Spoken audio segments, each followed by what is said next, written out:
আসসালামু আলাইকুম দর্শক। আসলে সময় মতো দ্রুত সঠিক সিদ্ধান্ত নিতে হয় এবং এটা যে নেওয়া হচ্ছে না, এটা নিয়ে সমালোচনা হচ্ছে, বিভিন্ন পর্যায়ে প্রতিক্রিয়া হচ্ছে, তারপরে সেটা সংশোধন করা হচ্ছে। কিন্তু শুরুতেই যদি খুব সংগঠিতভাবে এই কাজগুলো করা হয় তাহলে কিন্তু এত সমালোচনা হয় না। এই যে কালকে ৪ টা দলকে আলাদা করে বসা হলো, অন্য দলগুলো ওই এতিম হয়ে গেল। আজকে এখনকার খবর হলো যে আরো ১৩টি দল এবং জোটের সঙ্গে বৈঠকে বসছেন প্রধান উপদেষ্টা। আমার কথা হলো, আপনি অবশ্যই বসবেন, কিন্তু আপনাকে এরপরে একটা রেগুলার একটা করেন যে আহ, আজকে ২ জনের সাথে কফি খান, কালকে আর ২ জনের সাথে ডিনার করেন। এইটা তার মানে প্রতিনিয়ত, যেমন রাজনৈতিক নেতারা বা রাষ্ট্রনায়করা কি করে, তারা প্রতিনিয়ত কিন্তু কথা বলে। কাদের সাথে কথা বলে? বিভিন্ন এক্সপার্টদের সাথে। তা আপনার একটা এক্সপার্ট টিম আছে, এটা কিন্তু রাজনৈতিক টিম না। কিন্তু বাংলাদেশে এখন যে পরিস্থিতি, এটা হলো একটা রাজনৈতিক পরিস্থিতি, এটা বুঝতে হবে। তো রাজনৈতিক পরিস্থিতির সমাধান কিন্তু এক্সপার্টরা দিতে পারবে না। সিআর আবরার বলেন, আসিফ নজরুল বলেন, আরো অনেকে বলেন, তারা সচেতন হতে পারে, নিঃসন্দেহে তারা জ্ঞানী পণ্ডিত। কিন্তু বাস্তবে কিভাবে মোকাবেলা করতে হবে পরিস্থিতি, বিশেষ করে একটা ১৫ বছরের একটা ভয়ঙ্কর স্বৈরশাসন, সেটাকে ফেস করতে গেলে আপনাকে আরো অনেক সতর্ক হইতে হবে, অনেক বেশি কৌশলী হইতে হবে, এবং সেটা রাজনৈতিক নেতাদের কাছ থেকেই আপনাকে শিক্ষা নিতে হবে, দীক্ষা নিতে হবে, এবং সেভাবে চলতে হবে। সেটা যদি না করে ওই এখন এনসিপির সাথে যদি সময় কাটান, যদি উপদেশটা এই উপদেশটা ওই উপদেশ না, আপনাকে রেগুলার ওইভাবে একটা ঘটনা ঘটবে আর আপনি আসবেন তা না। এখন প্রতিদিন এক মনে করতে হবে যে একটা বছর, একটা মানে আপনার মেয়াদ, টার্ম।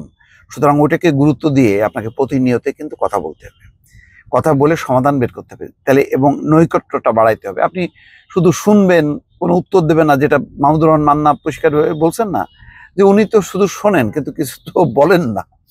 এই যে শোনেন বলেন না, বলতে হবে, শুনতে হবে, বলতে হবে, এই ধারাবাহিকভাবে এই কার্যক্রমগুলো যদি না করা হয় তাহলে কিন্তু একটা গ্যাপ তৈরি হবে। আজকে গ্যাপের কিন্তু ফলাফল কিন্তু দেখা যাচ্ছে, কোনো আইন শৃঙ্খলা বলে কিচ্ছু নেই, মানুষ সন্ত্রস্ত, কখন কার চুরি ডাকাতি রাহাজানি কি হয় না হয়, কেউ কিন্তু নিরাপদ না। ফলে আমরা তো একটা নিরাপদ বাংলাদেশ চাইছিলাম, নিরাপদ একটা পরিস্থিতি তৈরি করছিলাম, যেটা একটা স্বৈরশাসনের অবসানের মধ্য দিয়ে হবে। কিন্তু সেটা তো বাস্তবে হলো না। আইন শৃঙ্খলার যে পরিমাণ অবনতি, যে পরিমাণ এই যে গোপালগঞ্জের ঘটনা বলেন, তারপরে আরো নানান জায়গায় মব প্রকাশ্যে দিবালোকে পিটায় মেরে ফেলতেছে লোকজন, থানা ঘেরাও করতেছে, রাজনৈতিক দলকে নিয়ন্ত্রণ করা যাচ্ছে না, কাউকে নিয়ন্ত্রণ করা যাচ্ছে না। যে এই পরিস্থিতিটা হয়েছে, একমাত্র কারণ হচ্ছে ওই যে রাজনৈতিক গ্যাপ বা শূন্যতা। এখন শেখ হাসিনা এক ধরনের তার কি বলে সার্কেল গড়ে তুলছে, সেনা, পুলিশ, আইন শৃঙ্খলা, দল সব মিলায় কিন্তু একটা সাংঘাতিক মানে কি বলে বজ্র আটুনি। সেই বজ্র আটুনির কথাটা শিখতে হবে, কিন্তু যেহেতু জনভিত্তি ছিল না, ওইটা ফসকা গেরো হয়ে গেছে পরে, সেটা আরেকটা সমালোচনা। কিন্তু শেখ হাসিনা তো তার এই জনসমর্থন না থাকার পরেও, জনবিচ্ছিন্ন থাকার পরেও তো সে একভাবে সবাইকে একত্রিত করে ১৫টা বছর তো চালাইছে, তাই না? ১৫টা বছরের মধ্যে আপনি ২০০০ মানে কি বলে ৮-এর নির্বাচনের পর ১৪তেই তো তার থাকার কথা না ক্ষমতায়।